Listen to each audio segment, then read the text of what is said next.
नमस्कार साथियों, Suryanagari unique law classes के ट्यूशन में मैं डॉक्टर उर्मिला राठी आपका हार्दिक स्वागत और अभिनंदन करती हूँ। आइए कुछ छोटी मोटी बातें करते हैं आरजेस को लेके। आप लोगों ने मेरा आरजेस का वो तो देखा होगा, वीडियो देखा होगा इससे पहले जो फर्स्ट डाला।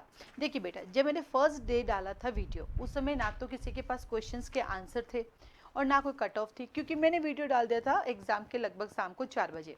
वो जो मेरी कट ऑफ थी वो क्यों थी? क्योंकि पेपर का पैटर्न देखकर कि जैसा कि मैंने आपको कहा मैं खुद पेपर देख के आती हूँ। ये रहा पेपर मेरे पास। पेपर देखा जाए तो बहुत अच्छा आया था, राइट? आपने भी देखा, घुमा के था, थोड़ा लेंदी था, है ना? वो कह सकते हैं हम कि थोड़ा सा प्रैक्टिकल बेस पे था क्वेश्चन। रही बात केसेस की, तो 5 में से 2 केस सबको आते थे। 3 केस में जिसका तुक्का चल गया वो चल गया। बाकी बहुत कम बच्चे थे जिनको 3 केस सुने हुए थे। मोस्ट ऑफ देखो, सुप्रिया वाला केस और पूता स्वामी वाला केस सबको पता था। बाकी 3 में से एक आध किसी के सुना था, बाकी तुक्के थे। ठीक है, उस तुक्के के हिसाब से उन्होंने किए। तो 5 केस को छोड़ दो तो बच्चे कितने पास आपके पास क्वेश्चन? 65। अब मैं आपको बताती हूँ, मैं 5 साल से मैन का प्री दे रही हूँ, राइट?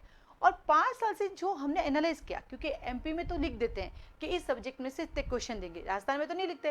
लेकिन पिछले 5 साल से इनका एक रेशियो था कि इसमें से इतने देते, इसमें से इतने देते, इसमें से। इस बार उन्होंने ऐसा चेंज कर दिया, तो एमपी का पैटर्न चेंज हुआ। तो मेरी स्टूडेंट वो रोज कहती है, मैडम इस बार पैटर्न चेंज हुआ। तो मैं कि पैटर्न तो चेंज होगा क्योंकि वो तो होता है, लेकिन बैरक से बाहर तो कुछ नहीं जाएगा, केसेस को छोड़ के।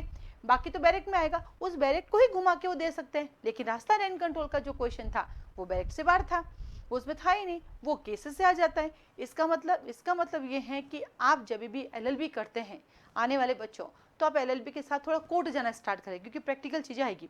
इसके अलावा जो भी आया है ना, हम लोग रोज क्लास में डिस्कस करते हैं। मतलब कंटीजेंट डिक्री हो चाहे ऑर्डर 45 रूल 1, जब मैंने इससे पहले उत्कर्ष के यूट्यूब पे फ्री पढ़ाया था, जब उस समय मैंने जब क्वेश्चन बनाए थे 10 अपने हाथ से क्वेश्चन बनाती थी, उस समय भी मैंने ऑर्डर 45 रूल 1 बताया था, डिग्री की डेफिनेशन। उस समय भी कई बच्चों ने कहा, अरे मैडम ये तो हमें पता ही नहीं था, या आपसे पहले और सुना वो क्वेश्चन आया। तो कई ऐसे बच्चे मैंने कहते, मैडम पहला क्वेश्चन हमारे सीरीज में ये था, और देखती उर्मिला मैम याद आ गई, है ना? तो बहुत सारे ऐसे क्वेश्चन रेगुलर हम क्लास में पढ़ते हैं। जो विजिलेट वाली जो थी, हम जब लिमिटेशन पढ़ाते सबसे पहले ही हम वही इडियम्स लिखाते, लिटिलेटिव मैक्सिम लिखाते कि लो भाई इसके 3-4 है, आप लिख लीजिए, एग्जाम में एक्स्ट्रा पूछ सकते हैं। तो इस बार जो एग्जाम में था वो एक्स्ट्रा चीज़ें जो भी थी वो हम एक्स्ट्रा लिखाते हैं। आप चाहे तो हमारे बैरिक चेक कर सकते हो, आज क्या हमने कुछ लिखा नहीं है। तो जो पढ़ा है वो आया है।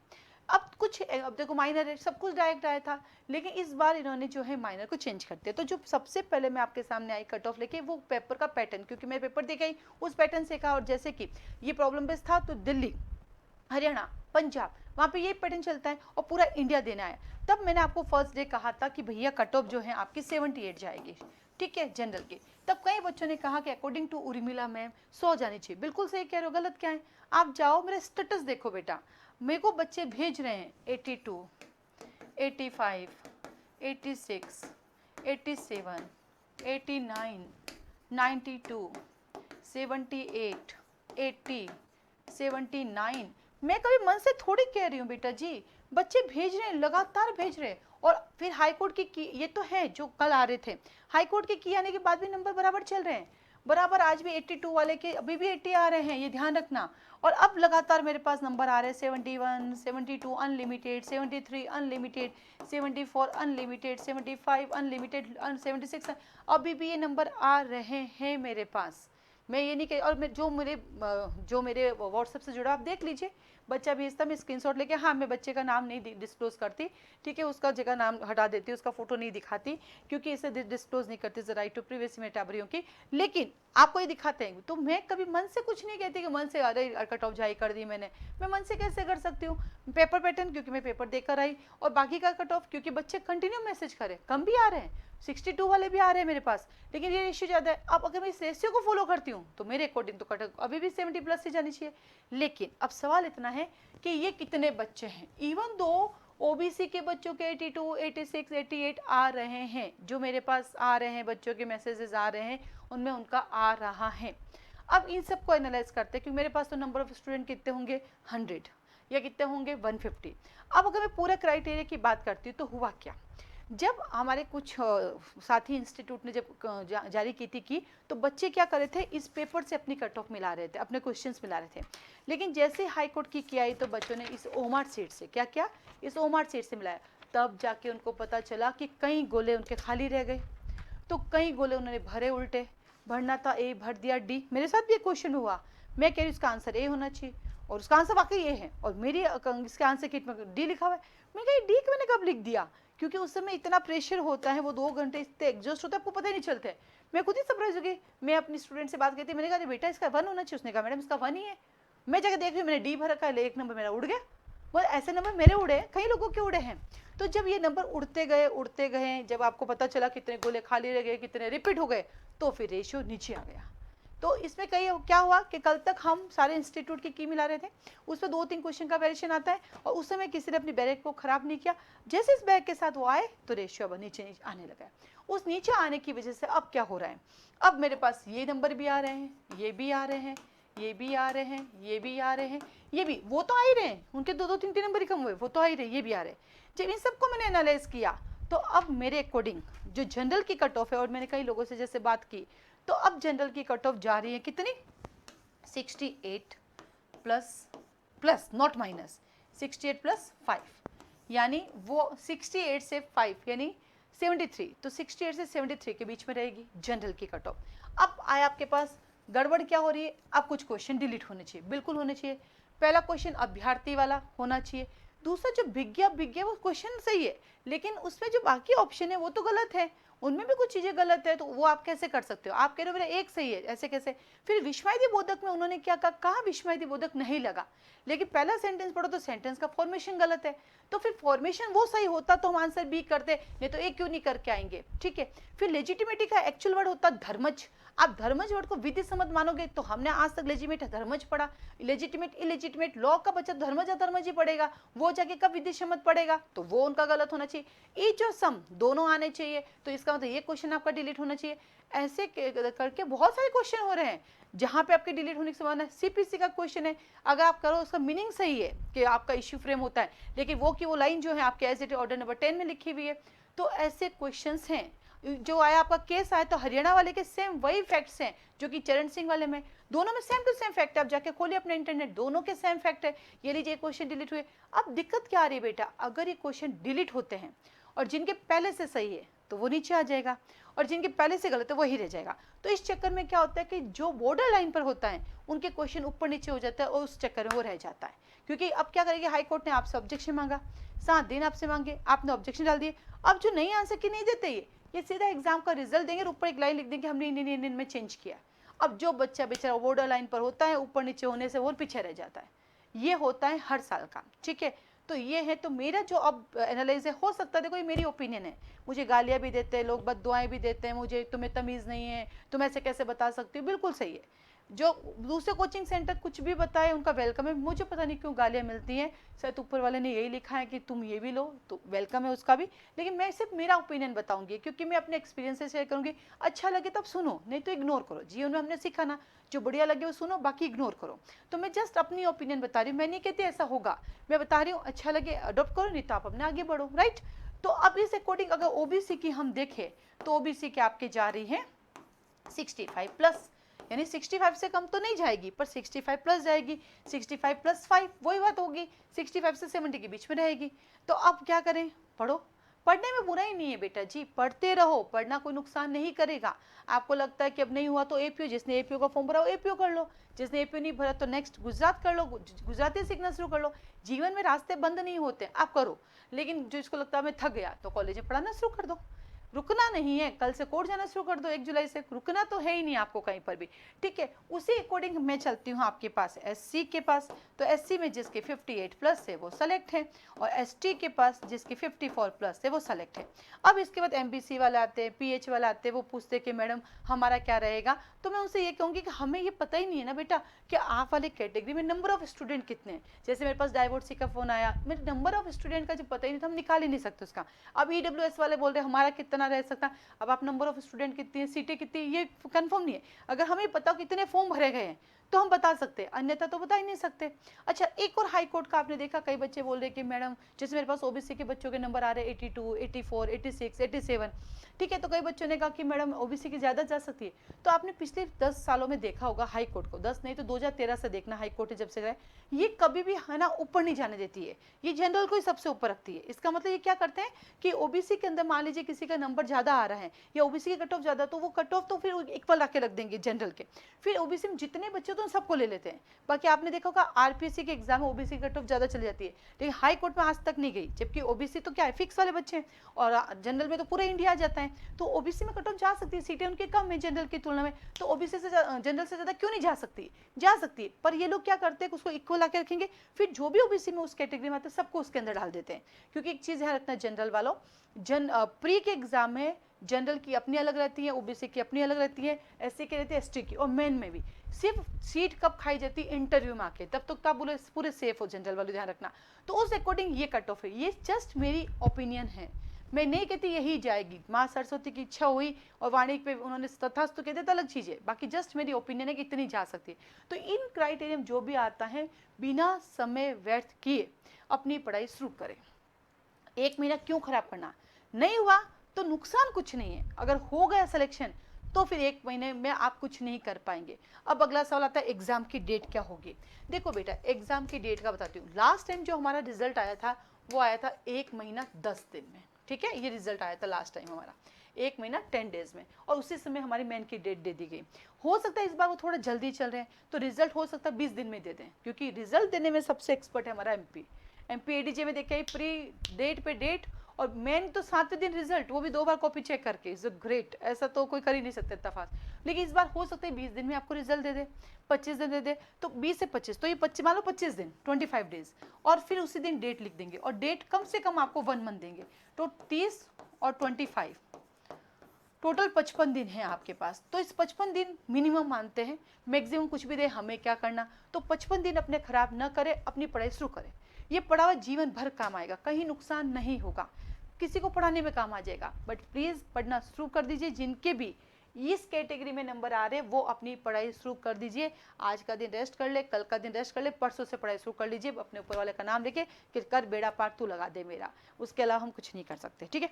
इसी के साथ ही साथ अभी मैं बैठे बैठे एक और एनालाइज लेके आई कि जैसा कि इनका पैटर्न चेंज हुआ है, और पैटर्न तो देखो बेटा हर साल चेंज होता रहता है, लेकिन जिसने बैरक पूरे पढ़ रखे ना उनके लिए सब कुछ ईजी है। तो मैंने एक एनालाइज किया किस सब्जेक्ट में से कितने क्वेश्चन आए, अभी बैठ के वही किया, तो एक बार उसको भी देख लेते हैं अपन। सीपीसी से इनके क्वेश्चंस आए हैं,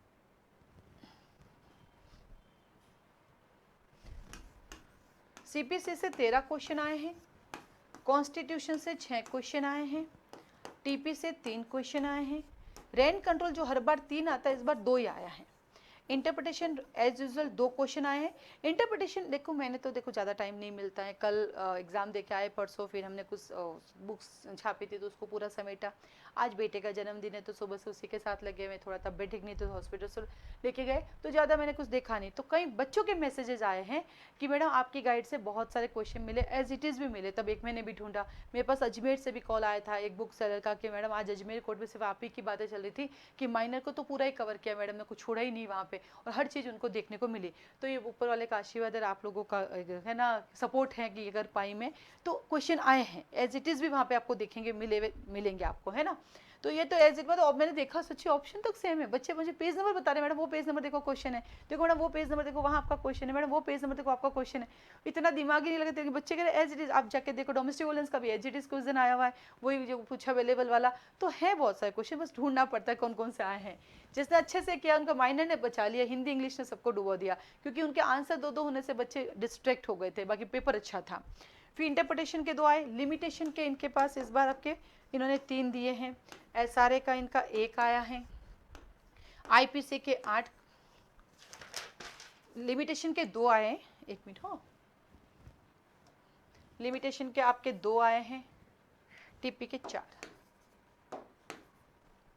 फिर आता आपके पास लिमिटेशन के आपके 2 आए हैं, एसआरए के 1 आए हैं, कॉन्ट्रैक्ट का 2 आया है, एविडेंस के जहाँ हर बार 13 क्वेश्चन देते हैं इस बार 7 ही दिए, बाकी 5 सालों से आप देखो 13 क्वेश्चन आते हैं, इस बार इन्होंने 7 ही दिए हैं। आईपी से इन्होंने 10 दिए जो हर बार 5 आते हैं, सीआरपीसी से इन्होंने 10 दिए जो हर बार आपके लगभग 9 आते हैं। फिर पोक्सो में इन्होंने 2 दिया जो हर बार 3 आते हैं, जेजे में 2 दिया जो कि 3 आते हैं इनके, क्योंकि आईपीसी बढ़ा दिया ना इन्होंने इस बार। वर्क प्लेस से 1 आता है, वहाँ इन्होंने 2 दिया है। डोमेस्टिक वायलेंस में एज यूजुअल 2 दिया है। इंडिसेंट में 1 ही देते हैं, 1 ही आया है। प्रोबेशन का 1 ही रहता है, 1 ही आया है। लेकिन एनआई एक्ट हमेशा 2 लाता है, इस बार भी इन्होंने 1 दिया है। तो इस तरह से इन्होंने क्वेश्चंस दिए। इसका मतलब क्वेश्चन, क्योंकि इसमें देखो आप एमपी का पेपर देखेंगे ना तो वहाँ लिखा हुआ था इस सब्जेक्ट में समीक्षा देंगे, इस सब्जेक्ट में समीक्षा देंगे, लेकिन अगर एमपी की बात छोड़ के दूसरे की बात करें तो बाकी ऐसा लिखा हुआ नहीं होता। जैसे राजस्थान एडीजे में लिखा हुआ है तो लिखा तो लिखे हुए के हिसाब से आता है, अन्यथा नहीं आता है। तो ये चीज़ें चेंज हुई है, लेकिन आप जाके पढ़ो, अगर ढंग से सवाल पढ़ो ना बेटा, अब आप उस पेपर को पढ़ो, आप खुद कहोगे पेपर सही था। डिसाइड होते वो 2 घंटे, चाहे आप हो चाहे मैं, मेरे भी 100 में से 100 नहीं आए, जबकि उर्मिला मैम के तो 100 में से 100 आने चाहिए ना। मैं तो दिन भर पढ़ाती हूँ, 6 साल से यही सब पढ़ा रही हूँ, सिंगल हेड पढ़ाती हूँ, फिर क्यों नहीं आए बेटा? वो 2 घंटे डिसाइड करते हैं आप कितना एग्जॉस्ट हैं। मैंने जब किया तो मेरा 55 क्वेश्चन मैंने पहले कर लिया था 55 नंबर पे। फिर दूसरे राउंड में मैं जब आई तो मैं 56 का भरना था गोला, और मैंने भरा और पता चला 55 का दूसरा गोला भर गया। मेरा दिमाग वहीं खराब हो गया। अब बताओ, मैं भी तो मनुष्य हूँ, वैसे सब आता, लेकिन हुआ मेरे भी गोला गलत। ठीक है, हिंदी का क्वेश्चन था, मुझे उसका ए भरना था, मुझे पता ही नहीं, जाके देखो पहले से बी भरा हुआ है, वो कब भर गया मुझे ही नहीं पता। तो क्योंकि हम ह्यूमन हैं, ह्यूमन बीइंग है हम, माइंड सबका इक्वल चलता है। वो 2 घंटे डिसाइड करता है किसका आर होगा किसका पार होगा। सब पार नहीं होंगे, कुछ आर भी होंगे कुछ पार भी होंगे। तो इसलिए कभी गिल्ट फील मत करो, बस अपनी मेहनत करते जाओ। जिस दिन होना लिखा है उस दिन होके रहेगा, और नहीं लिखा है आप कुछ भी कर लो नहीं होगा। तो इस चीज़ को बैलेंस करना बहुत मुश्किल है। आज इन बच्चों का नहीं हुआ, उनकी हालत मैं कुछ नहीं कह सकती, मैं उनके लिए क्या कहूँ, मेरे पास वर्ड्स नहीं है। एक बच्ची है, इतनी मेहनत मैंने किसी को हर चीज़ में यूँ फटाफट करती थी, उसके जब मैंने नंबर देखे जनरल कैटेगरी से 60 नंबर आए, सुबह से मैं तो, मेरा मूड ये ऑफ हो गया, इस बच्ची का 60 कैसे आया, इसका तो 80 आना चाहिए था। अब बताओ क्या उस बच्ची को नहीं आता था? इतनी शानदार मेहनत थी। अब वो खुद भी सरप्राइज है, मैम ये क्या हो गया, क्यों पता ही नहीं ना, वो 2 घंटे डिसाइड करता है। तो होना नहीं होना ये डजंट मैटर है, मैटर है उस 2 घंटे को। तो इसलिए मैं हमेशा कहती हूँ एग्जाम से 1 दिन पहले पढ़ना छोड़ दो, रिलैक्स हो जाओ, नींद लो, कोशिश करो 2 दिन पहले पढ़ना छोड़ दो, क्योंकि काम पहले के पढ़ा हुआ आता है। मुझे आज भी याद, एक जने का मैसेज आया कि मैडम अभी मैं कुछ नहीं पढ़ा हूँ, जो कुछ पहले पढ़ाया बस उसी से मेरा नंबर है। अब तो टाइम ही नहीं मिलता क्योंकि वकालत शुरू कर दिए, और आज ही प्री क्लियर हो रहा है, तो सिर्फ इसलिए क्योंकि पहले पढ़ा हुआ था। यही रियलिटी है, एंड टाइम पे पढ़ा हुआ नहीं काम आता है। जो लॉन्ग टर्म प्रिपरेशन है वही काम आती है। लास्ट तक तो हम अपने आप को समझाने के लिए पढ़ाते हैं, बाकी तो काम नहीं आना है। तो ये पूरा एक एनालाइज है। अगर मेरा एनालाइज किसी को अच्छा नहीं लगे तो मैं माफ़ी चाहूँगी, किसी को ठेस पहुँचती तो मैं डेफिनेटली माफ़ी चाहूँगी। मेरा उद्देश्य कभी किसी को ठेस पहुँचाना नहीं होता। मेरा उद्देश्य होता है कि जो मुझे पता चला मैं आपको बताऊँ, आपको अच्छा लगे तो आप इस चीज़ को एक्सेप्ट करें, और नहीं तो आप इग्नोर करें। ठीक है, कहीं मैं कुछ भी आपत्तिजनक चीज़ें ना तो कभी बोलती हूँ, ना मैं कुछ ऐसा दिखावा करती हूँ। फिर भी अगर आपको ऐसा कुछ लगे तो एक ह्यूमन बीइंग है, ह्यूमन बीइंग की तरह आप भी उस चीज़ को इग्नोर करें कि भाई हाँ कुछ एरर है तो इग्नोर। इसी के साथ ही अभी हमने हाल ही में गाइड जारी की थी, आपने देखा होगा, आपके सेंटर्स के बाद भी आपको मिली होगी इन गाइडों को, आप जरूर लीजिएगा। उसमें सारे चैप्टराइजेशन है, वहाँ पे टाइपिंग एरर देखो मैंने कहा कि इतना सारा काम करते हो जाती है, तो वो अपने बैग से ठीक कर सकते हैं। अब वो गाइड जिनके पास नहीं पहुँची है वो चाहे तो हमसे परचेज कर सकता है, क्योंकि उस दिन हमने बिल्कुल बाकायदा फ्री दी थी। अभी उसमें सारे के सारे मेजर एक्ट के वो दे रखे हैं हमने, क्या बोलते हैं उसको, डायग्राम बना के दे रखा है, उनको डिवाइडेड कर रखा है, सेक्शन लिख रखे हैं। बट मैं फिर से कहूँगी टाइपिंग एरर हो तो उसको जरूर ठीक कीजिएगा, क्योंकि हम प्रूफ रीडिंग करते हैं, मैं करती हूँ, 4 लोगों से भी कराती हूँ, बट कहीं ना कहीं रह ही जाती है, हम कितना ही कर ले। जब कॉन्स्टिट्यूशन अपने आप में परफेक्ट नहीं, वहाँ भी अमेंडमेंट होते हैं तो यहाँ पर भी होते रहते हैं। ठीक है, आप सबको ऑल द बेस्ट, अच्छे से तैयारी कीजिए। और आगे गुजरात आ रहा है, गुजरात को फोकस करें, एमपी आ रहा है, एमपी को फोकस करें, छत्तीसगढ़ को फोकस करें, और राजस्थान का भी 2025 से पहले तो नहीं आएगा, अब तक यही वैकेंसी जाएगी, तो 2025 से फिर से राजस्थान आने की उम्मीद है। और हाँ, राजस्थान एडीजे कभी भी आ सकता है, तो आप लोग एडीजे की तैयारी साथ में कीजिए। इसके साथ ही साथ आपका दिल्ली फिर से आ रहा है, दिल्ली को आप फोकस कर सकते हैं।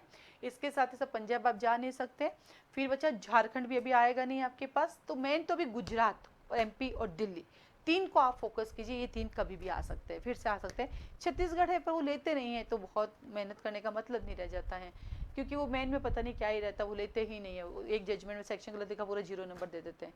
तो 3 को फोकस कीजिए। और हाई जुडिशरी के लिए मैं कहूँगी एमपी फोकस करें, छत्तीसगढ़ फोकस करें, राजस्थान एडीजे करें आप, दिल्ली का एडीजे करें, और झारखंड का एडीजे करें। इतने फोकस करके चले, क्योंकि यहाँ थोड़ा जीके कम पूछा जाता है, आप कर सकते हैं। बाकी यूपी में जीके बहुत ज़्यादा है, बिहार में जीके बहुत ज़्यादा है, तो वो नहीं कर सकते हैं। बाकी आपकी कोई भी क्वारी हो तो आप मुझे कॉल मैसेज कर सकते हैं, मेरे नंबर इसमें दे रखें। आप सबको ऑल द बेस्ट। और हाँ, जिनका नहीं हो रहा please please please please please guilt feel ना करें, बस मेहनत करते जाइए, आज नहीं तो कल कहीं ना कहीं तो मिलेगा ही मिलेगा। इस जिद को ना छोड़े, घर परिवार को साथ रखें। वही कहूँगी फिर से, जिनको शादियाँ नहीं हो कर रहे हो, बैठे हो, माता पिता का ध्यान में रखते हुए शादी करें, आगे बढ़े जीवन के अंदर। वकालत शुरू करें, साइड में अपना 2 घंटा रखें जिसमें आप अपना पढ़ाई कर सकें, फोकस करें। अभी हाल ही में मैंने देखा एमपी में एक स्टूडेंट का सिलेक्शन हुआ, जो मैं फेसबुक से जुड़ी हुई हूँ।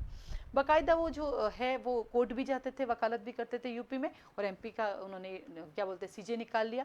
तो अपनी पढ़ाई के साथ अपना काम भी करें, अर्निंग इज़ अ मस्ट ना, वो भी करना पड़ेगा। पूरा टाइम बैठ के पढ़ते तो ज़्यादा दुख होता है।